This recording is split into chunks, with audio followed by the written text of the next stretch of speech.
Montana Territory, autumn 1887. Samuel Garrett was a 42-year-old former copper miner from Butte who had spent a decade tunneling through rock 1,000 feet below the surface. He could not shake what he had learned underground, that temperature stabilizes with depth. That autumn, while his neighbors were chinkling their log cabins and stacking cordwood, Samuel started digging beneath his barn floor. The question was not whether it looked ridiculous. Everyone agreed it did. The problem was not the cabin. It was the wind. Every settler in the valley knew the howl that came down from the high passes in January. The kind that found every crack and seam. The kind that turned a stove-warmed room cold in minutes. Samuel's wife, Catherine, was 38. Their 2 children, Margaret and Thomas, were 9 and 6. The Ketchum family, just 2 miles south, had frozen in their cabin the previous winter when their stove went out and the wind came through the walls faster than they could relight the fire. Catherine had helped prepare the bodies for burial. Samuel understood something his neighbors did not. 8 feet down, the earth holds a constant temperature year-round, somewhere between 50 and 55 degrees Fahrenheit.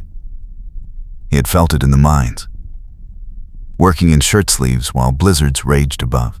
He had seen crews survive cave-ins by staying deep, where the rock itself provided warmth. Now, with a family to protect and winter coming, he was betting their lives on that knowledge. The master builder in the valley, Jonas Millwright, had built cabins for 30 years. He stopped by Samuel's barn in late September and watched him dig. "You are wasting your time, Garrett," Jonas said. "Dirt does not keep you warm. You will suffocate down there, or the roof will cave in, or you will flood come spring. I have seen it all, and this is foolishness." Samuel kept digging. He went down 10 feet, carving out a room 16 feet square beneath the barn floor.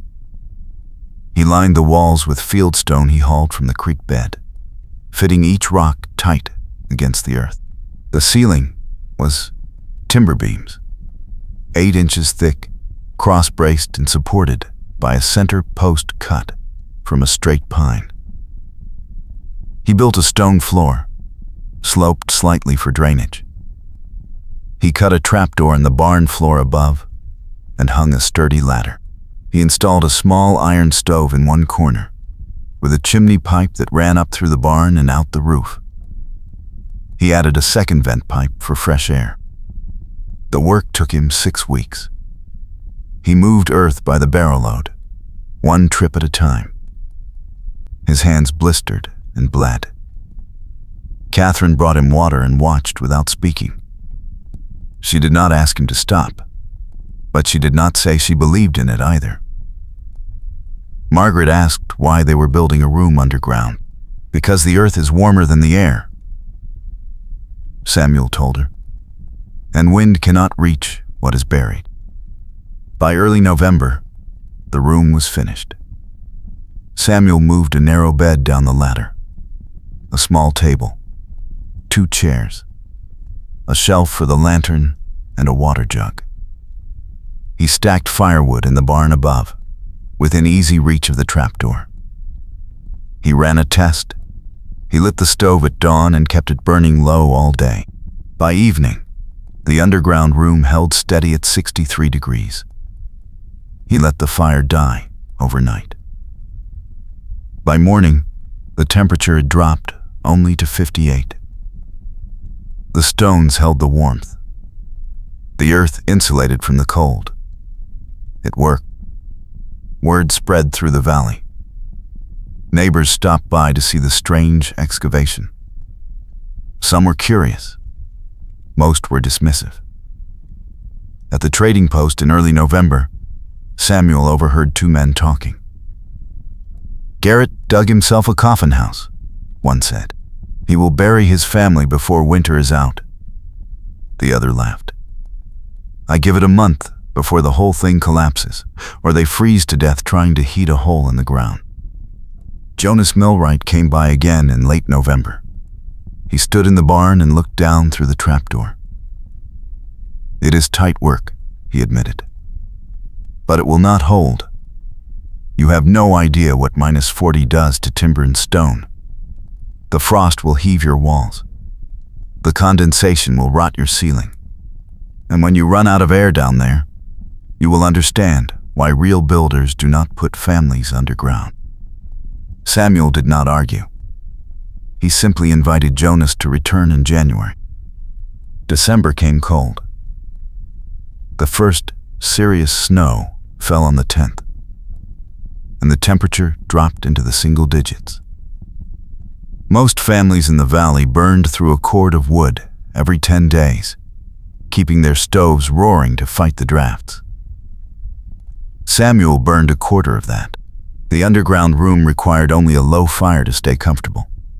The stone walls absorbed the heat during the day and released it slowly through the night.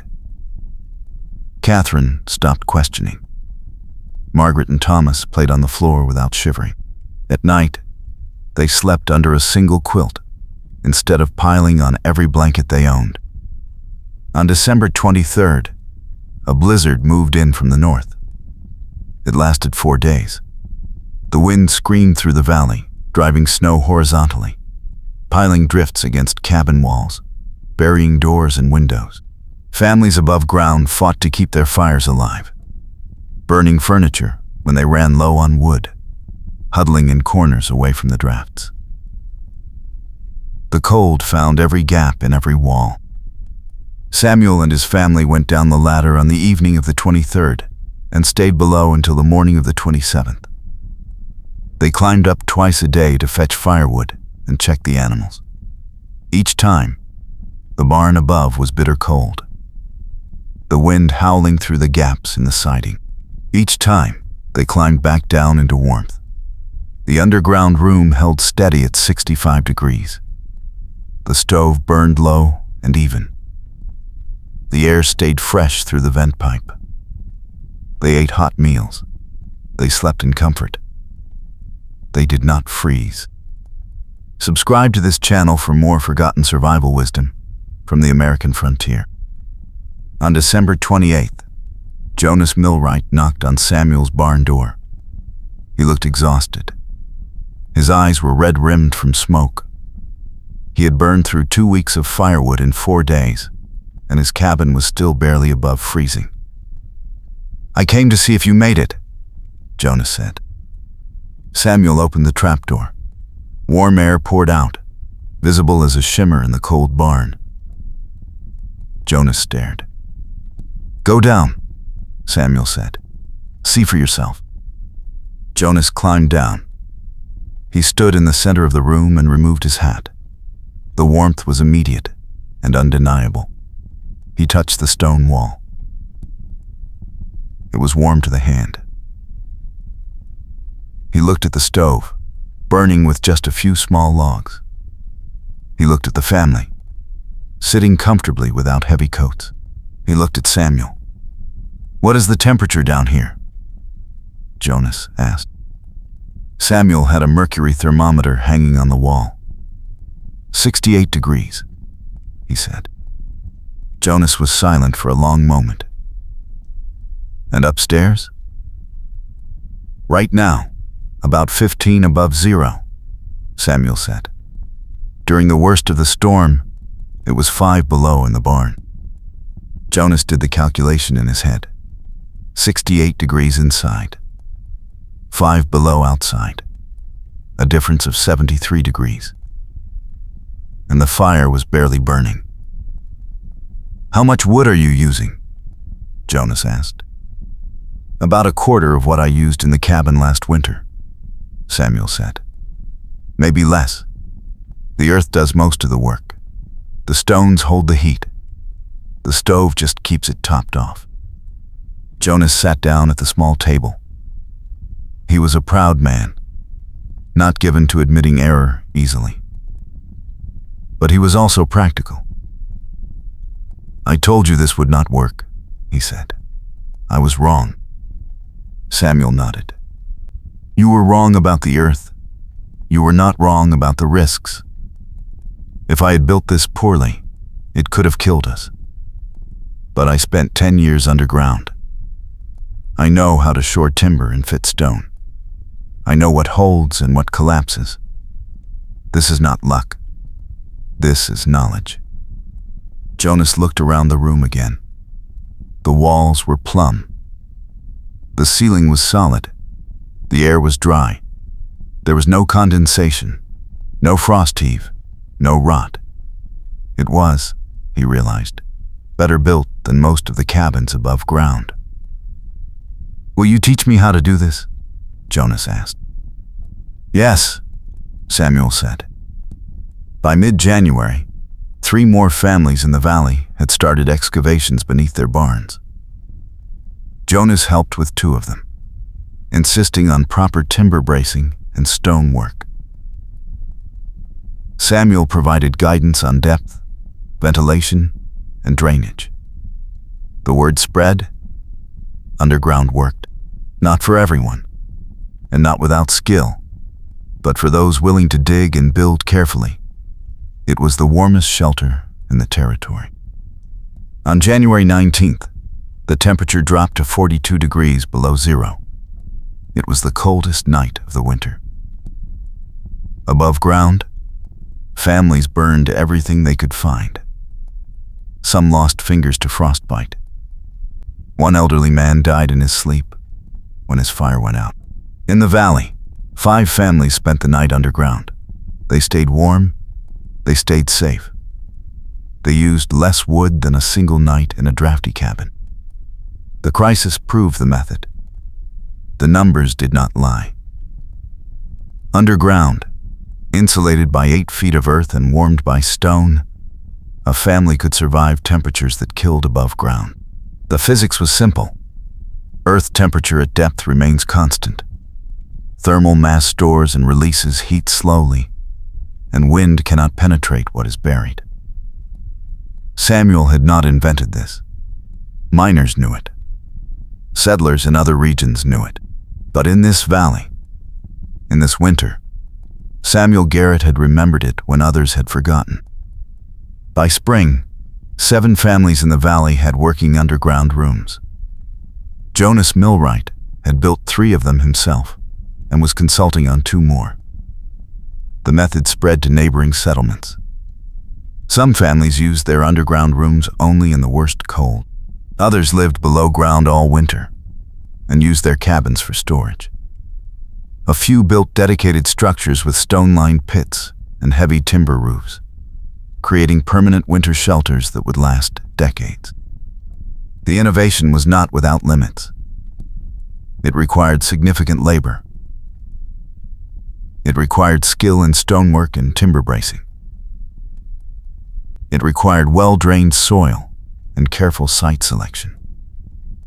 A poorly built underground room could flood, collapse, or suffocate its occupants. Samuel was careful to teach the risks along with the method. He turned away families who wanted to dig in wet ground or who lacked the skill to shore the ceiling properly. Safety, he insisted, was not negotiable. In the spring of 1888, a territorial surveyor visited the valley to document new construction. He recorded 6 underground winter rooms in his notes, describing them as excavated earth shelters with stone lining and timber reinforcement, used for cold season habitation, demonstrating effective thermal regulation through geothermal stability. The report noted that families using these structures consumed significantly less fuel and reported fewer cold-related illnesses. Stay with me, because what happened next shows how quickly practical knowledge can be lost. By the early 1900s, the valley had grown. The railroad reached the territory. Coal became cheap and widely available. Modern stoves improved in efficiency. Families began building larger frame houses with better insulation. The underground rooms, while effective, seemed primitive compared to the new construction. One by one, they were abandoned. Some were filled in, some were left to collapse. A few were repurposed as root cellars or storage. Samuel Garrett lived until 1923. He was 78 years old when he died, still living in the same valley, still using the underground room he had built 36 years earlier. His children had moved to larger towns. His grandchildren thought the underground room was quaint, but outdated. By the time Samuel died, only 2 of the original 7 underground rooms were still in use. The rest had been forgotten. Jonas Millwright outlived Samuel by 4 years. In his final interview with a local newspaper in 1926, Jonas reflected on the underground rooms. "We built them because we had to," he said. "We stopped using them because we did not have to anymore. But the principle was sound. The earth at depth holds warmth. Stone stores heat. Simple physics. We did not invent it. We just remembered it when we needed it most. Now we have forgotten again." By the 1940s, none of the original underground rooms remained in active use. The structures themselves were mostly gone, either collapsed or deliberately filled in to make way for modern construction.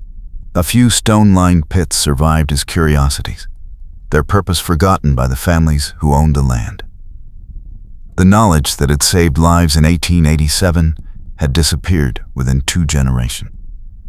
The story of Samuel Garrett and the underground winter rooms illustrates a pattern repeated throughout frontier history. Innovation born from necessity, validation through crisis, spread through community, and eventual abandonment as circumstances change. The physics that made the underground rooms effective, geothermal stability, thermal mass, insulation through depth, did not change. The need changed. Modern heating made the labor and skill required for underground construction unnecessary. Progress replaced knowledge, but the principle remains valid. In regions with extreme winter cold, in situations where fuel is scarce or heating is expensive, in emergency scenarios where conventional shelter fails, the method Samuel used in 1887 still works. The earth, at 8 to 10 feet depth, maintains a stable temperature year-round. Stone and earth provide thermal mass and insulation. Proper construction prevents collapse and allows ventilation. The physics has not changed, only our memory of it. Comment below if you are watching from a place where winter still tests survival. This is not a recommendation to build an underground shelter. Modern building codes, engineering standards, and safety regulations exist for good reason.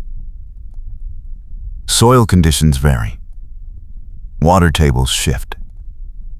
Structural requirements differ by region. Any underground construction requires professional consultation, permits, and inspections. The story of Samuel Garrett is history, not instruction. It shows what was possible with the materials and knowledge of 1887, not what is advisable or legal in the present day. But the story also shows what can be forgotten. In 1887, Samuel Garrett built a shelter that kept his family warm at 68 degrees inside, while the temperature outside dropped to 42 below zero. He used a quarter of the firewood his neighbors required. He based his design on principles he learned working underground in the mines: earth temperature stability, thermal mass, insulation through depth. When the coldest night of the winter came, his family was safe. The method spread to other families. It worked every time it was built correctly. Within 60 years, the knowledge was gone, The structures were abandoned. The principle was forgotten. We replaced it with convenience, with cheap fuel, with modern heating. That was progress. But it was also loss. The valley where Samuel Garrett dug his underground room is still there. The barn is gone. The underground room was filled in decades ago. The land has been sold and resold. The current owners have no idea that beneath their property, a stone-lined chamber once held a family through the worst winter in territorial history. The earth remembers. We do not. This is the pattern of frontier survival innovation. Need creates knowledge. Crisis validates it. Community adopts it. Time erases it. We build. We forget. We rediscover. The Earth at depth holds 55 degrees year-round. It did in 1887. It does now. That fact has not changed. Our awareness of it has. Samuel Garrett was not a genius. He was a miner who understood rock and earth and temperature. He applied that knowledge to a problem: how to keep his family warm when wind and cold made conventional shelter inadequate. He built carefully. He taught others. He survived. That is the story. The innovation was remembering what miners already knew and applying it to winter shelter. The tragedy is that it had to be remembered at all, and that within 2 generations, it was forgotten again. The measurements were simple: 68 degrees inside, 42 below outside, 110 degrees of difference, a quarter of the firewood, stone walls that stayed warm through the night, air that stayed fresh through a vent pipe, a family that survived. Those are the facts. The rest is history. Before modern heating, before cheap fuel, before building codes and engineers, people solved the problem of winter survival with what they had: muscle, stone, timber, and knowledge. Some of that knowledge worked. Some of it failed. The methods that worked were taught, copied, improved. The methods that failed were abandoned. That process, repeated across thousands of families and hundreds of winters, created a body of practical survival wisdom that kept people alive. We have largely abandoned that process. We rely on systems, heating, electricity, supply chains. Those systems work well most of the time. When they fail, we often lack the knowledge to survive without them. That is the cost of convenience. We gain comfort. We lose resilience. Samuel Garrett's underground room was not a miracle. It was applied physics. Earth at depth insulates. Stone stores heat. Proper ventilation prevents suffocation. Careful construction prevents collapse.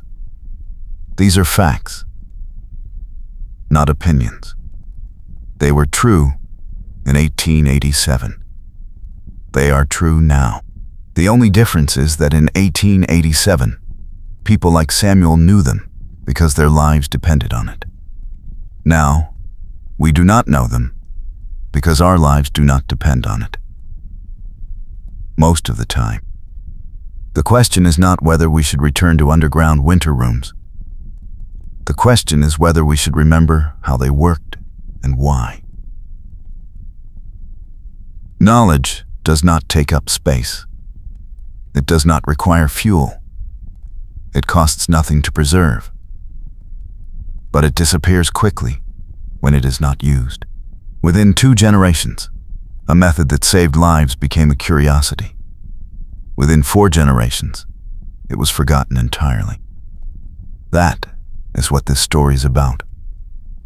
Not just one minor solution to winter cold, but the pattern of how knowledge is created, shared, validated, and lost. We build systems. Systems fail. We improvise. We survive. We forget. The cycle repeats. Samuel's underground room saved his family. Jonas Millwright admitted he was wrong. 7 families adopted the method. The coldest night of the winter proved it worked. Those are the facts. The rest is interpretation. We can call it frontier ingenuity. We can call it forgotten wisdom. We can call it a historical curiosity. But the simplest description is the most accurate. It was a solution to a problem, based on knowledge, validated by crisis, and forgotten by progress. The Earth at depth holds 55 degrees. Stone stores and releases heat slowly. Wind cannot reach what is buried. These principles do not care whether we remember them. They work regardless of our awareness. Samuel Garrett remembered them when he needed them. We have mostly forgotten them because we do not. That is not a moral judgment. That is an observation. If the systems we rely on continue to work, we will never need to remember what Samuel knew. If they fail, we will rediscover it, painfully, the same way he learned it, by necessity, by experimentation, by survival. That is how knowledge works in the real world. It persists when it is needed. It fades when it is not. The question is whether we want to be the generation that rediscovers it through suffering, or the generation that preserves it through teaching. This story is not a call to action. It is a record. Samuel Garrett dug a room beneath his barn floor in 1887. He lined it with stone. He built a timber ceiling. He installed a stove and a vent. When winter came, his family stayed warm. The structure used physics that miners understood and settlers had forgotten. It worked. It saved lives. It was copied. It was abandoned. It was lost. That is the entire story. There is no moral. There is no lesson. There is only the fact that knowledge exists. Knowledge is applied. Knowledge is validated. Knowledge is forgotten. We are living in the forgetting phase. Whether we return to the remembering phase depends on need. If we need it, we will rediscover it. If we do not, we will continue forgetting. That is how human knowledge works. It is practical, not philosophical.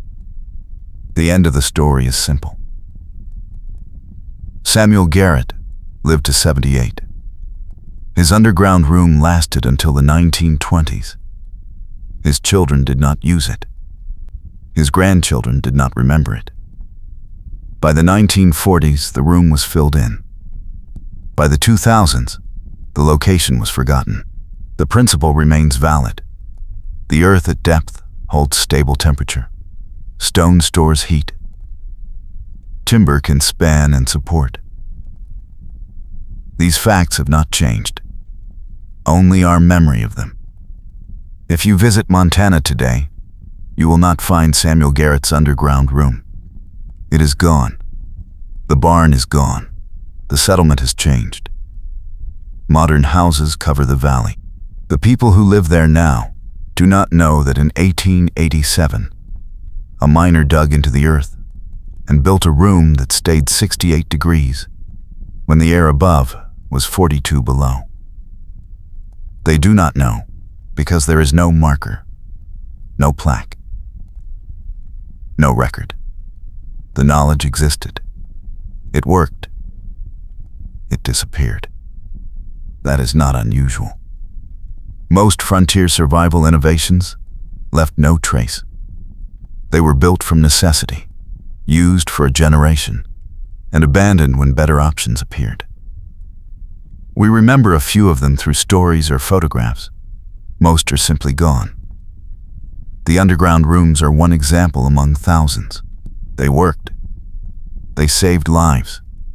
They were forgotten. That is the pattern. The question is whether the pattern matters.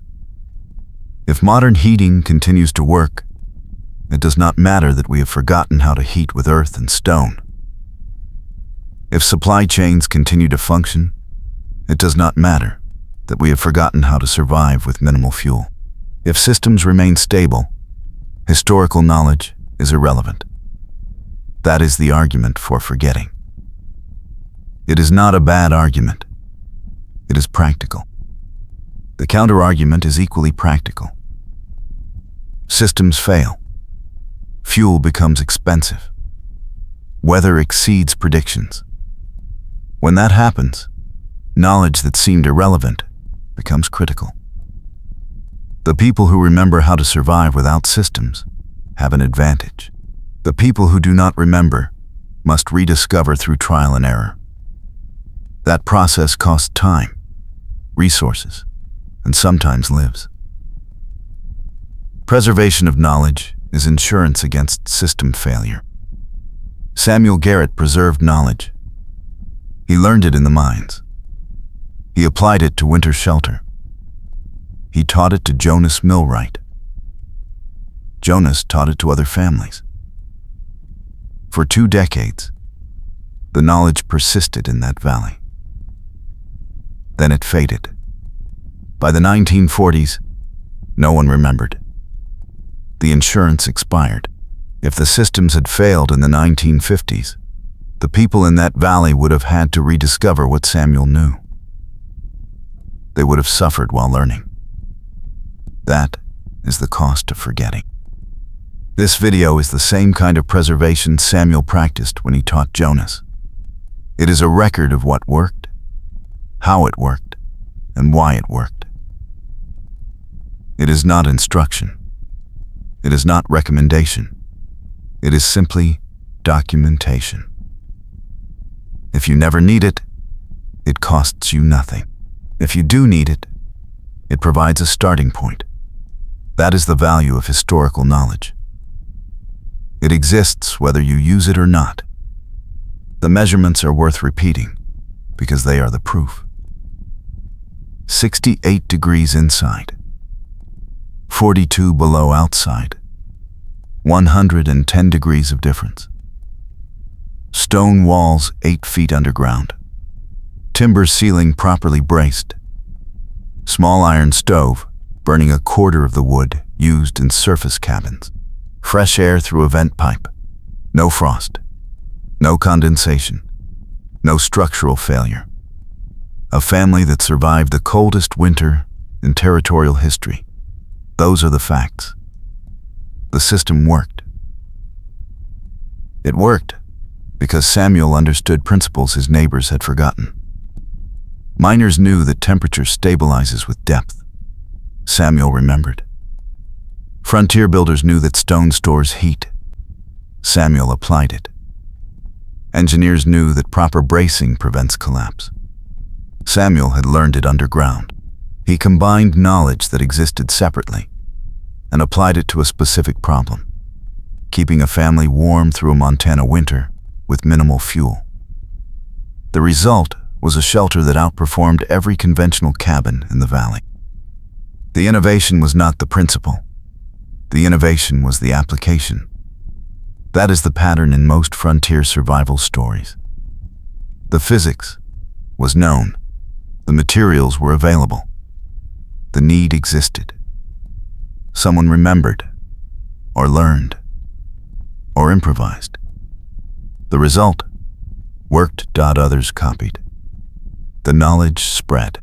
Then circumstances changed, and the knowledge faded. That cycle, remember, apply, validate, spread, forget, defines how survival wisdom moves through generations. Samuel's success created a brief window when the valley understood something important. For perhaps 15 years, from 1887 through the early 1900s, The families in that settlement possessed practical knowledge that most of the territory lacked. They knew that earth insulates, that stone stores heat, that depth provides stability. They built accordingly. They survived accordingly. They burned less wood, suffered less cold, lost fewer children to winter illness. Then the window closed. The railroad brought coal. Improved stoves made heating easier. Frame construction with manufactured insulation became standard. The knowledge that had seemed critical in 1887 seemed primitive by 1910. Why dig when you can build? Why work with stone when you can buy a better stove? The questions were reasonable. The answers led to abandonment. Jonas Millwright lived long enough to see the transition complete. In his final years, he watched families fill in the underground rooms he had helped build. He did not protest. He understood progress. But in that newspaper interview in 1926, his words carried a warning that went unheeded. We did not invent it. We just remembered it when we needed it most. Now, we have forgotten again. That warning applies beyond underground winter rooms. It applies to every survival method that works through knowledge rather than systems. Frontier settlers understood food preservation without refrigeration. They understood water sourcing without municipal supply. They understood shelter construction without power tools. They understood navigation without GPS. They understood communication without electricity. Each of these capabilities required knowledge, skill, and practice. Each of them worked. We have replaced most of them with systems. The systems work better, faster, and more reliably than the old methods. That is genuine progress. But the replacement is complete. We have not retained the old knowledge as backup. We have simply discarded it. When systems fail, and all systems eventually fail, we lack the knowledge to function without them. We must rediscover what our ancestors knew. That rediscovery process is costly. Samuel Garrett did not face that problem. He possessed knowledge before he needed it. When winter came, he applied what he already knew. He did not have to experiment. He did not have to fail and retry. He built once, correctly, because he understood the principles. That is the advantage of preserved knowledge. It allows immediate, effective response to crisis. Without it, response is delayed while learning occurs. The valley where Samuel built his underground room has experienced multiple system failures since the 1940s. Power outages during winter storms, fuel shortages during supply disruptions, heating system failures during extreme cold. Each time the residents relied on emergency services, mutual aid, and temporary solutions. Each time, they survived without needing the knowledge Samuel possessed. The systems, though imperfect, remained functional enough. The knowledge stayed forgotten. But the margin has narrowed. Modern heating systems are efficient and reliable under normal conditions. Under extreme conditions, record cold, extended outages, supply chain collapse, they become fragile. A family in that valley today, facing the same 42 below temperatures that tested Samuel's shelter, would have fewer options than Samuel had. They would have better insulation and better stoves, but they would lack his knowledge of alternatives. If their primary system failed, they would be more vulnerable than he was, despite superior technology. That paradox defines modern survival. We have better tools and worse knowledge. We have more capability and less resilience. We have optimized for normal conditions and lost the capacity to handle abnormal ones. Samuel optimized for abnormal conditions, because abnormal was normal. 40 below was expected. Fuel shortage was routine. System failure was assumed. He built accordingly. We build differently, because our assumptions are different. We assume systems work. We assume supply chains function. We assume emergency services respond. Those assumptions are usually correct. But they are still assumptions. When they fail, we face the same problems Samuel faced, with less knowledge and less preparation. That is the vulnerability created by progress. We gain convenience at the cost of resilience. The story of the underground winter rooms demonstrates that trade-off clearly. The rooms required significant labor. They required specific skills. They required ongoing maintenance. They were inconvenient compared to surface cabins, but they worked independently of external systems. They did not require fuel supply chains. They did not require manufactured materials. They did not require emergency services. They required only knowledge, effort, and materials available on site. That independence made them resilient. Modern shelter has traded that independence for convenience. We rely on electrical grids, natural gas pipelines, fuel delivery, and repair services. Those systems provide better comfort with less effort. But they create dependencies. When the systems fail, comfort disappears quickly. We cannot simply dig 8 feet down and build a stone room because we lack the knowledge, the skill, the tools, and often the legal permission. We are locked into system dependence. That lock is nearly absolute. Samuel was not locked in. He could dig. He could build. He could heat with minimal fuel. He could survive independently if necessary. That capability existed in 1887 because knowledge existed. The knowledge existed because it was taught, practiced, and validated. It was survival literacy. Most frontier settlers possessed some version of it. Most modern people possess almost none of it. This is not nostalgia. Frontier life was brutal, dangerous, and short. Modern life is safer, longer, and vastly more comfortable. No one should want to return to 1887 living conditions. But the comparison reveals what we have lost, along with what we have gained. We have lost independence, resilience, and knowledge-based capability. We have gained systems, comfort, and specialization. The trade was worth making. But we should acknowledge what we traded away. Jonas Millwright made that acknowledgement in 1926. He did not romanticize the underground rooms. He simply noted that they worked, that people had stopped using them, and that the knowledge would be lost. He was correct. The knowledge was lost. It is being partially rediscovered now. Not because we need it, but because some people find it interesting. That rediscovery is incomplete, amateur, and fragmented. It lacks the depth and reliability that Samuel's knowledge possessed, because it is not tested by survival necessity. That is the difference between theoretical and practical knowledge. Samuel knew the underground room worked because his family's survival depended on it working.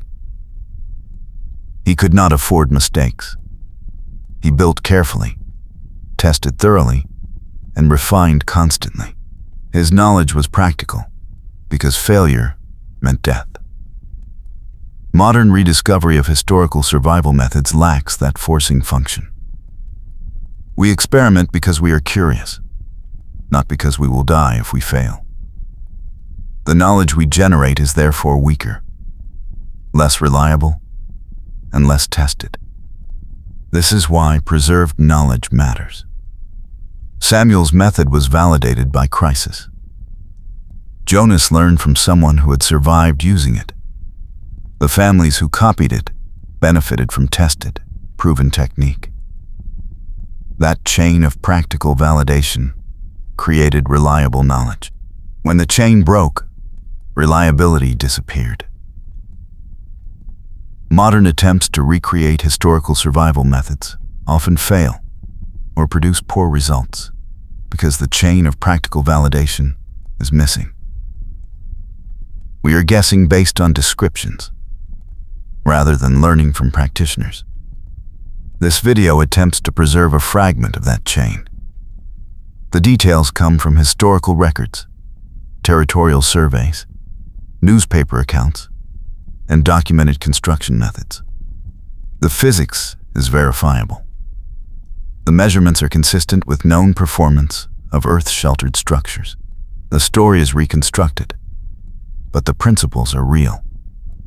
That makes this a preservation effort, not just entertainment.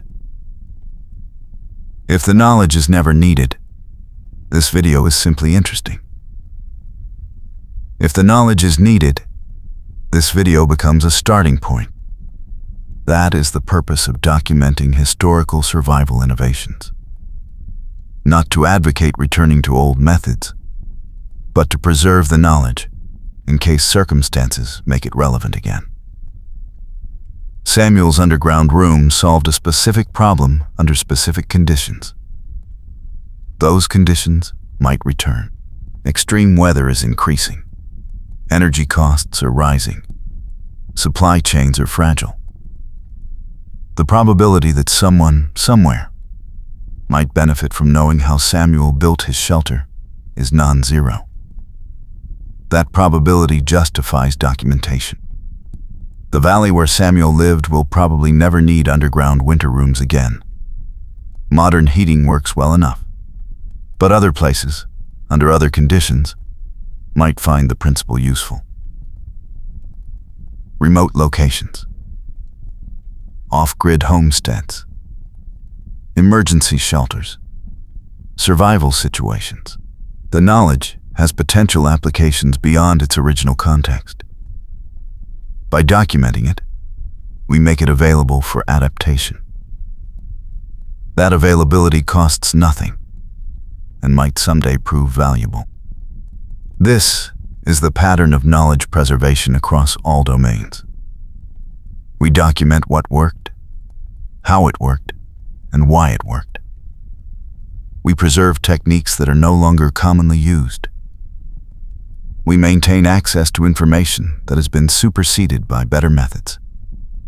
We do this because conditions change, systems fail, and old knowledge sometimes becomes new solution. Samuel's underground room is one small example of that larger pattern. The measurements remain valid. 68 degrees inside when it is 42 below outside. Stone walls that store heat. Earth that insulates. Timber that supports. These facts do not expire. The method Samuel used in 1887 would work the same way if built correctly today. The physics has not changed. Only our awareness of it has changed. By documenting the method, we restore awareness. Whether that awareness ever becomes application depends on circumstances we cannot predict.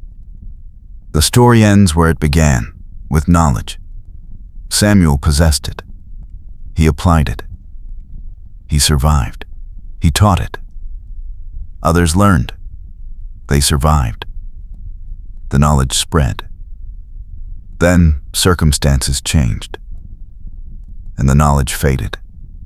Now we are attempting to preserve what remains through documentation. This video is part of that preservation. The knowledge exists here, in this format, available to anyone who might need it. That availability is the goal. The end.